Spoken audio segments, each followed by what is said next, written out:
What is going on, everyone? Badger here. Should have liked and sub, and let's get into this.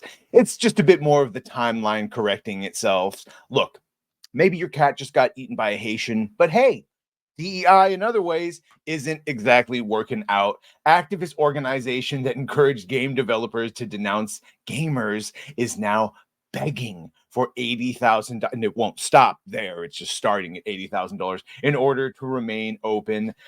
Take this, which I have heard before, and then when I saw the rest, I was like, oh yeah, that's where I remember them from. At the start of all of this, way back of the Suicide Squad Kill the Justice League, Alan Wake 2 era, before that second wave of Gamergate really started, and sweet Brazilian Kabrutus Rambo was lovingly letting people know that there's this little group called Sweet Baby Inc. And every game that they've been involved in, they have some weird things that they're associated with. And that is, of course, where we got Take This and that whole Sweet Baby Inc. backlash. They called it an attack campaign, and it was just not in the direction that they were trying to say it was. You can see here the organization was brought into the public eye when it posted a blog post back in March encouraging game developers to denounce gamers for defending themselves from Sweet Baby Inc. And it said, if you're reading this, you've probably been hearing about what's now being called Gamergate 2. And of course, while some call that, I think many of us, as we've gone more and more into it and deeper into it and the players involved, it really, the first Gamergate never exactly ended. And that overall scissoring relationship between game development, games journalists, those who should be covering, it got into questionable territory of influence.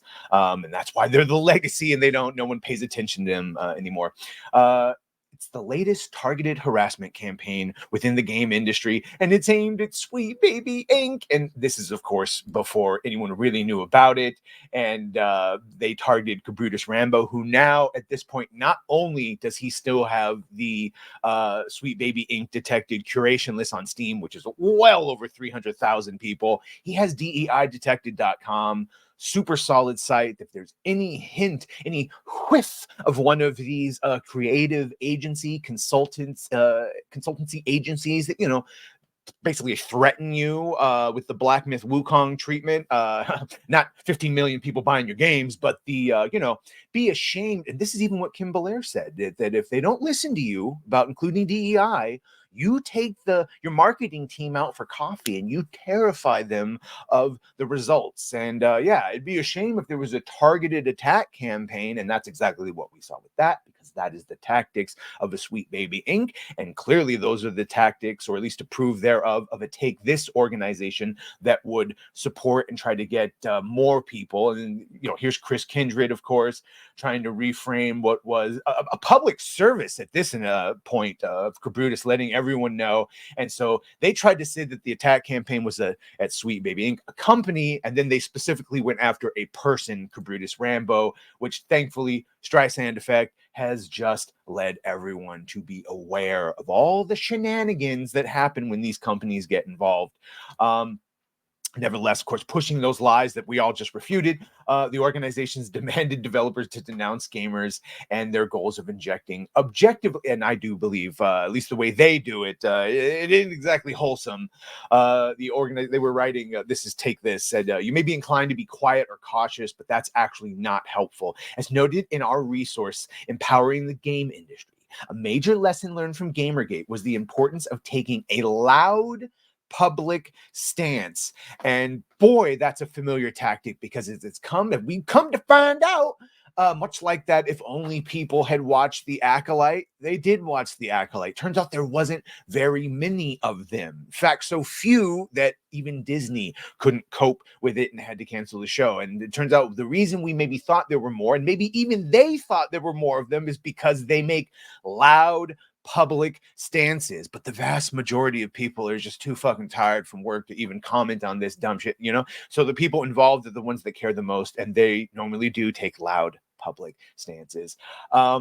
Either way, it looks like that didn't work out, because no matter the cope they did about Gamergate, it all leads us to the point of, They need money because go woke, go broke. They in fact lost their actual original person who was the CEO and creator because she lied about the original gaming statistics that she brought up about the levels of white supremacy in video games. Turns out, by the way, that the majority of video game players are white males. So that might just be a sampling bias.